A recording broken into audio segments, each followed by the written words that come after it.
bọ̀dá yẹn Ajagunwa. òótọ́ ọ̀rọ̀ tó kọ́rọ̀ ni o kéèyàn jẹ́ olóòṣà tó ń bọgi tó ń bọ̀pẹ̀ tó ń bọ̀ṣun tó ń bọ ṣọ̀pọ̀nà tó ń gbégún tó ń gbégunu wàláì ó dájú kéèyàn jẹ́ Christian lọ. ọ̀dà àwọn kan wọ́n ti láwọn ò ní gbọ́ àwa náà nígbà ẹni tí àwọn fi ń pawó tó fi ń jẹun nù wọn ò lè kó lórí ikú mọ́mọ́ bọ́ ẹ̀sìn ẹlẹ́sìn bẹ́ẹ̀ bá ti lẹ́nu kó lórí ká mọ́ bọ́ ẹ̀sìn ẹlẹ́sìn àwa náà ní fi lọ́rùn lẹ̀ ó ní kéèyàn jẹ́ léegun tí ń bọ́ ọ̀ṣà tó ń ṣẹbọ tó ń bọ́ ṣọ̀pọ̀nà ó ní ó dáa ju kéèyàn jẹ́ Kristẹni lọ kí la fẹ́ mú jáde ńbẹ̀ kéèyàn jẹ́ mùsùlùmí o àǹfààní wo lèèyàn ṣe fúnlẹ̀ Yorùbá ìdá àǹfààní wo lè ṣe fún Nàìjíríà gẹ́gẹ́ kéèyàn jẹ́ mùsùlùmí ẹ̀tọ́ àǹfààní kan tí mùsùlùmí ṣe fúnra yìí tẹ́ ẹ ṣe fún kọ́ńtì yìí tẹ́ ẹ pé òun ló wá fi jẹ́ kẹ́ ẹ dá ju Kristẹni lọ kẹ́ fi dá ju àwa tá à ń ṣe bọ́ lẹ́fi dá ju wa lọ ẹ ṣàǹfààní kan tẹ́ ẹ ṣe fún wa rí ẹ kà ṣàǹfààní kan tí ìran mùsùlùmí ṣe fún Nàìjíríà rí torí ṣé lórí ìgbàgbọ́ yìí náà torí pé gbàgbọ́ tí kò bá ti Kristẹni mu ìgbàgbọ́ tí kò bá tẹ̀lé mu kò bá ti àwọn oníṣẹ̀ṣe mu lẹ́ fi rí pé kéèyàn ò jẹ́ ẹni tó ń bọ òòṣà ó tún dájú kéèyàn jẹ́ Kristẹni lọ kéèyàn ò jẹ́ léegun ó dájú kéèyàn bá Kristẹni lọ àti Kristẹni àtàwọn tẹ̀ ń pẹ́ tó ń bọ òòṣà tó jẹ́ léegun yẹn tó jẹ́ olóòṣà tó jẹ́ babaláwo ìyẹn àwa méjèèjì yẹn lálàáfíà ju ẹ̀yin gbòòrè yìí lọ alálàáfíà ju yìí lọ torí ẹ̀yin lẹ́tọ́ kálù mọ́lẹ̀ ẹ̀yin lẹ́ mọ́ ń wájà lẹ́ mọ́ ń tọ́jà pàwọn Kristẹni ẹ ti rí wọn mú gan ẹ ti kó wọn rọ́mì ẹ ti gbé wọn gógó ẹ mọ̀ sọ̀rọ̀ sí wọn àwọn náà mọ̀ wòye Jésù ní ẹmọ́jà Jésù ní ẹmọ́jà àwọn àbáwa náà tó jẹ́ àwọn babaláwo ifo nìkan bá wọn jà ẹ̀sìn káàyàn ẹ̀ ń da Nàìjíríà dù ẹ̀ ń da Yorùbá dù wọn ni mo bá yín jà ìrọ̀ tí mo bá ní mo bá yín jà ẹ̀yin lè dábàá yòókù kẹ wá lé àwọn ọmọ fákẹ́lẹ́ wa kún òdù torí ifá wa kì bàbá mọ́lẹ̀ ifo ní àbáyín jà Jésù kí ẹ̀yin náà mọ́lẹ̀ àwọn ọmọ ọdún mọ́lẹ̀ ni ṣé ti gbọ́ ẹ bá aláwọ̀ tó wá ní fóònù ká da yín lóhùn ẹ wá ní mọ̀ Mr. Ọlọ́run sọ pé ifá ti ní á da yín lóhùn báyìí ṣé wàá lọ́wọ́ ká bá sọ pé fóònù ká da yín lóhùn sẹ̀ sọ pé mi ta lọ́lọ́run mo sọ wípé ifá ti ní ká da yín lóhùn báyìí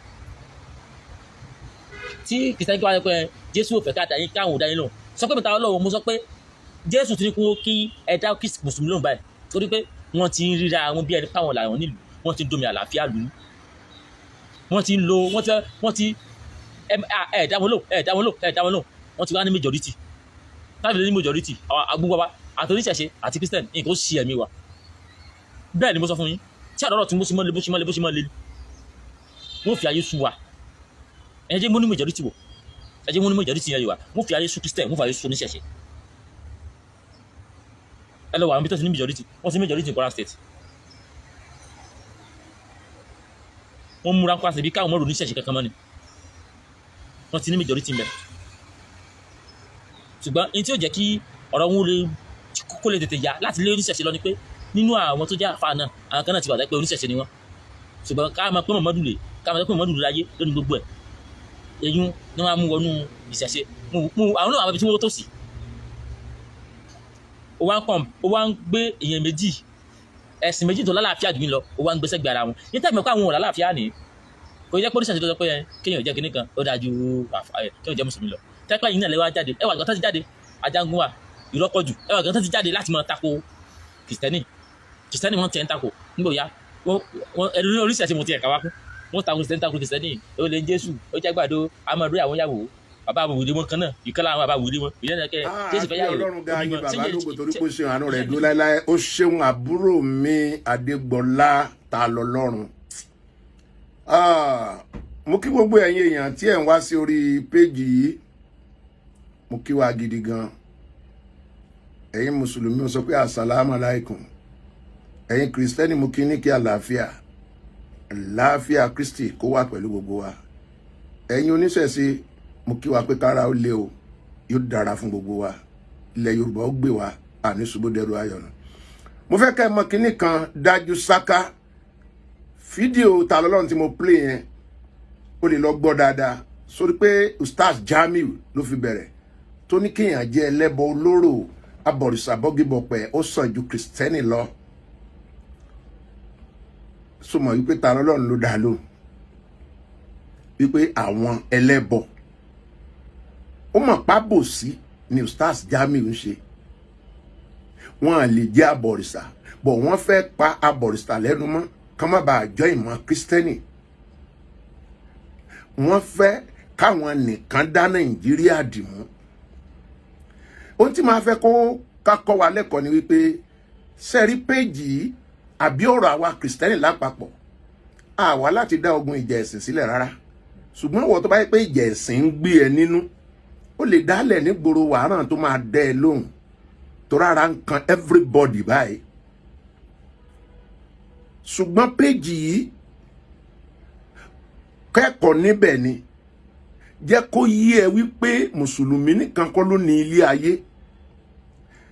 Ẹ̀yin tẹ́ ẹ ní ọgbọ́n, tẹ́ ẹ lóye, tẹ́ ẹ ní làákàyè, ẹ mọ̀ kú lórí péjì yìí.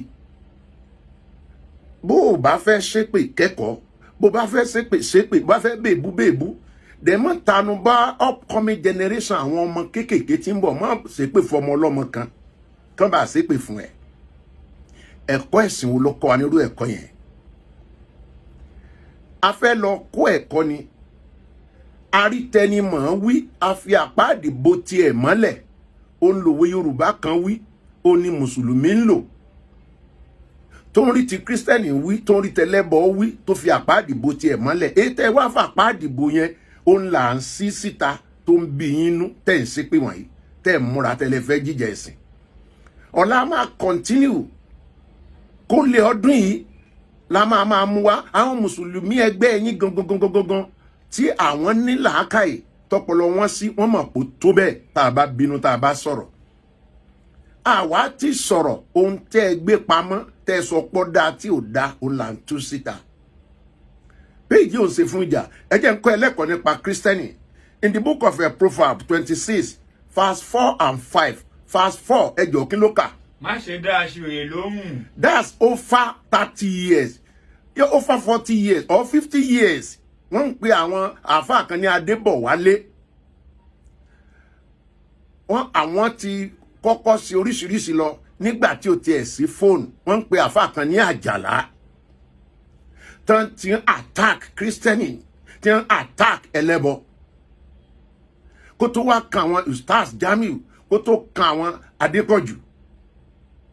Ṣùgbọ́n àwa ń lo ẹsẹ̀ ìkẹrin nígbà yẹn má ṣe dá aṣiwèrè lóhùn. Gẹ́gẹ́ bí wèrè rẹ̀. Gẹ́gẹ́ bí wèrè rẹ̀. Kí wọ́n pàápàá kí ó má bàa dàbí rẹ̀. Kí wọ́n náà má bàa dàbí wèrè rẹ̀. Ẹgbẹ́ ẹ̀kọ́ Bíbélì instantly àwa ò ní dá wọn lóhùn. Àtọ́jú ẹ̀ pamọ́. But ọjọ́ lè pé ọjọ́ lè yá. Bíbélì ò sọ pé ká gọ̀ títí dọjọ́ ọkú. Verse 5 kí ló kà? Dá aṣiwèrè lóhùn gẹ́gẹ́ bí wèrè rẹ̀. Dá aṣiwèrè lóhùn. This is the season tá a wà. Time tá a wà nìyí.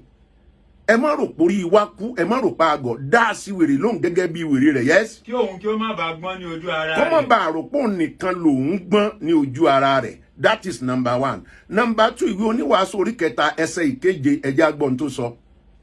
Yes. Ìgbà fífà ya. Ìgbà wà fún oníkálukú. Ìgbà kan wà ìgbà fífà ya, yes. Ìgbà ríran. Ìgbà kan wà ìgbà ríran, yes. Ìgbà dídákẹ́. Ìgbà dídákẹ́. Àti ìgbà fífọhùn. Ìgbà dídákẹ́ ti kọjá over 40 years. Ìgbà fífọhùn la wà yìí. Ẹ ṣe tí ẹ fi wálẹ̀ kàtẹ́ lóbi 10 years náà. Kẹ́ wá wo bí tí Mùsùlùmí máa padà wá. Then inú ìwé 2 Timothy 2:24 àwa ò jìjà ẹ̀sìn. Ẹ jẹ́ agbọ́n tí Bíbélì wa sọ. Ìránṣẹ́ Olúwa kò gbọ́dọ̀ jà. Ìránṣẹ́ Olúwa kò gbọ́dọ̀ jà. Yes. Bí kò ṣe kí ó jẹ́ ẹni pẹ̀lẹ́. Kó jẹ́ ẹni pẹ̀lẹ́. Sí ènìyàn gbogbo. Sí ènìyàn gbogbo. Ẹni tí ó lè kọ́ni. Ẹni tó lè kọ́ni. Onísùúrù. Àwa nìyẹn. That's the Christian. Then Christian tó bá ń sojo, tó ń bẹ̀rù, tó ń páyà, wọ́n fẹ́ dógúnlẹ̀, wọ́n fẹ́ dájà lẹ̀. Ẹ jẹ́ agbọ́n tí Revelation sọ fún wọn kí lè dá dúró síbẹ̀. Revelation 21 verse 8. Revelation 21 verse 8. Ṣùgbọ́n àwọn ojo, ẹ̀yin ojo Kristẹni, ẹ̀yin ojo oníṣẹ̀ṣe, ẹ̀yin ojo tẹ̀rù yìí pé Mùsùlùmí ó máa gbé jihadi wọ́n fẹ́ payé rẹ́, yes. Àti aláìgbàgbọ́. Àti aláìgbàgbọ́. Àti ẹni ìríra. Ẹ máa gbọ́n tí wọ́n kó wa pọ̀ mọ́, yes. Àti apànìyàn. Àtàpànìyàn. Àti àgbèrè. Àtàgbèrè. Àti oṣó. Àtòṣó. Àti abọ̀rìṣà. Àtàbọ̀rìṣà. Àti àwọn èké gbogbo. Ni yóò ní ipa tiwọn nínú adágún. Nínú adágún iná. Fífi iná àti súfúrù jó. Now bí wọ́n bá lè kó ojo máa pànìyàn tó bá ya ojo lákòókò tó yẹ kó sọ̀rọ̀ a jẹ́ wípé wàá pẹ̀lú wọná. Now continuation ìrìn àjò yìí bó bá wù ẹ́ kí wọ́n máa bẹ́ẹ̀bù kó máa jà níbẹ̀. Àwọn sọ tiwa náà àkókò ti tó ta ó sọ̀rọ̀, àkókò dídákẹ́ ó ti kọjá, yóò dára fún wa. Àwa ò sá àbẹ̀rù ṣùgbọ́n àdájẹ́ ẹ̀sìn sílẹ̀. Tó bá dọ̀la a tún tẹ̀síwájú nú ẹ̀kọ́ wàá mọ̀ wípé Christian ẹlẹ́bọ àwa kì í so ní wàhálà. Yóò dára fún wa. God bless you all in the mighty name of Jesus. Kò burú títí ká má rí bí 30 or 35% out of 100 nínú mùsùlùmí tí ọpọlọ wọn pé dáadáa yàtọ̀ sí àwọn tí ọpọlọ wọn lọ. Kò sí ohunkóhun tó lè ṣe àbí tó lè sọ, òdì ló máa bọ́ sí ní làákàyè wọn. Ṣùgbọ́n tí wọ́n kọ́ ni mo bá wá. Nǹkan kúkúrú la fẹ́ sọ lénìí. Fídíò ta post sẹ́yìn yìí lórí àwọn ọmọ tí wọ́n nà nínàkúnà nílé kéwú. Mo kí ẹ̀yin abiyamọ tí ara ọmọ ta. Mo kí gbogbo ẹ̀yin abiyamọ lọ́kùnrin lóbìnrin, lónígbàgbọ́ lóníṣẹ̀ṣe ní mùsùlùmí mi tara ọmọ ta. Mo dẹ̀ kí ọ̀pọ̀lọpọ̀ ẹ̀yin náà tẹ́ bẹ́ẹ̀bù tẹ́ ṣépè sẹ́rẹ̀ bó àtìpè kò ní nǹkan kan ṣe rárá. Àtọ́ nínú ayé tèmi. Sórí aborí, abojú, abimú, abèètè, abẹyín, abọrùn. Gbogbo ìbú tó bá bú mi ló wà lọ́ra Ọlọ́run tó ń sìn, bóyá Allah ló ń sìn àbí Muhammad, gbogbo ẹ̀ pátá ló pèsè síbẹ̀. Then tó bá bú mi léèbú ẹyọ kan, àwọn tó wà ní comment section, torí mi ò ní dé comment section tí bá yẹ pé ń bá post mi sí mi àbí tí wọ́n bá kàn pin ẹ̀ tí ń bá rí. Àwọn tó máa kó bù ẹ́ torí wọ́n mọ̀ wípé out of sense ló ti ń sọ̀rọ̀. Torí ìwọ kọ́ ni wọ́n direct fídíò sí, wọ́n àdẹ̀ táàgì ẹ̀, wọ́n àdẹ̀ dárúkọ ẹ̀. Kí ló fẹ́ ìbú, kí ló fẹ́ pé ẹ jogún ẹ̀ ni. Bọ̀ kúkúrú tẹ́ bá rí fídíò fọ́tò tó wà lókè yìí àti provide Al-Imam Adétúnjí, Al-Imam Adétúnjí. Ntí mo ṣe gbé wá ni wípé ó ní òun ò ní jèrè ọmọ. Òun ò ní jèrè ọmọ. I repeat, Al-Imam Adétúnjí lòun ò ní jèrè ọmọ. Mi ò tiẹ̀ fẹ́ káwọn èèyàn dá lóhùn rárá ní comment section. Mo kàn fẹ́ fi yé wípé àwọn èèyàn mọ̀ oníjàlábí àfáà ní Ọ̀yọ́ ló wà. Lábẹ́ àkóso bó ṣe wù kó lè rí, tó bá jẹ́ àwọn ọmọ rẹ̀ ni wọ́n nà tí wọ́n ṣe báyẹn, sínú rẹ̀ ó dùn. Nígbà tépè tó sẹ́yìn bá wá sí ìmúṣẹ, kó má mú oṣó, kó má mú àjẹ́ rárá o. Kó jẹ́ káwọn ìyàwó òun mọ̀ àtàwọn ọmọ wípé òun ti fi wọ́n rúbọ, òun ti fi wọ́n ṣépè báyìí. Oníjàlábí ni ẹjọ́ làbó ògùn rò kó tó jẹ́. Ẹ sọ fún un pé kó sà dáadáa, kó pè dáadáa o. Bóun ò ní jèrè ọmọ yẹn. Ẹbí léèrè bóyá òun ló ṣe àwọn ọmọ yẹn bí wọ́n ṣe ṣe yẹn. Àwa ò ní dákẹ́ láti máa tú àṣírí àwọn nǹkan tẹ́ ń ṣe láàrin àwùjọ àwọn ènìyàn tí kò bá ìgbà mu, tí kò bá òfin mu. Láti ṣe àwọn ọmọ níṣekúṣe kẹ́ ẹ nà wọ́n nínàkúnà. Àìmọye ènìyàn lẹ́ẹ̀tì pa lábẹ́lẹ̀ bẹ́ẹ̀ ṣe wà yẹn. Ẹni tó súnmọ́ nígbà tí n tó béèrè fún yẹn bá dé, kẹ́ ẹ mọ̀ wípé òun ló apply fún.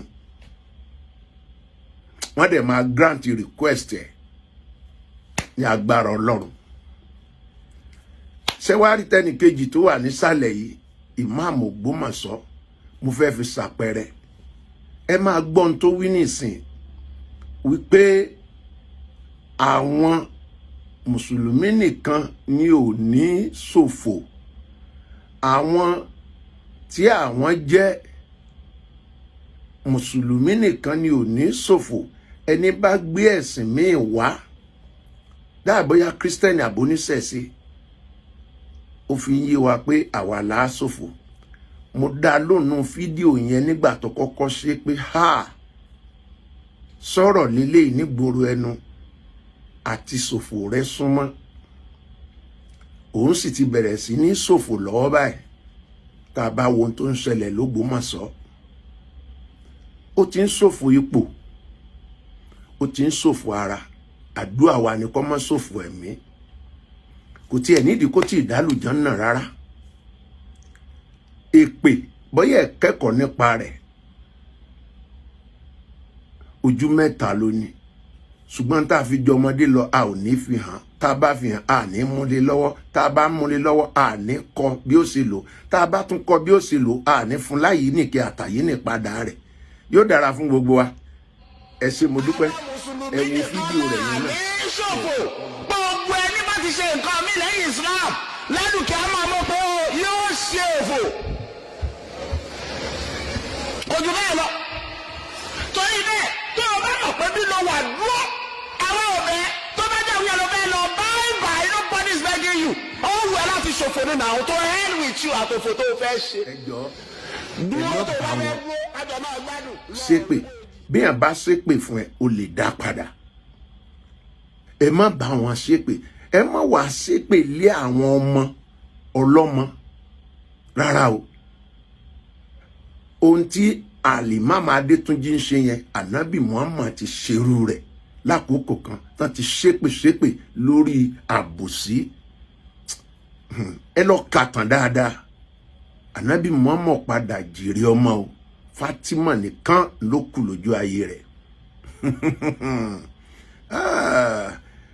ẹ lọ tún èpè yín mú ẹ lọ tún èbú yín mú wá àwa ò ní dákẹ́ nínú gbogbo àwọn ìwà burúkú tẹ̀ ń hù lábẹ́lẹ̀ ẹ lọ béèrè ìtàn dáadáa o àlàáfíà Ọlọ́run kó wà pẹ̀lú gbogbo ojú tó ń wò mí etí tó ń gbọ́ mi ẹ wo ẹlẹ́nu rírùn ló láàmú ìyá ẹ wo bẹ́ẹ̀nu tí wá ṣe rí yẹn bójú wá ṣe rí bórí wá ṣe rí bí mo wá ṣe rí yẹn bẹ́ẹ̀ làwọn èèyàn rí ọgbọ́n kọ́ àwa ò wà burúkú láàrin ìlú yóò dára fún wa.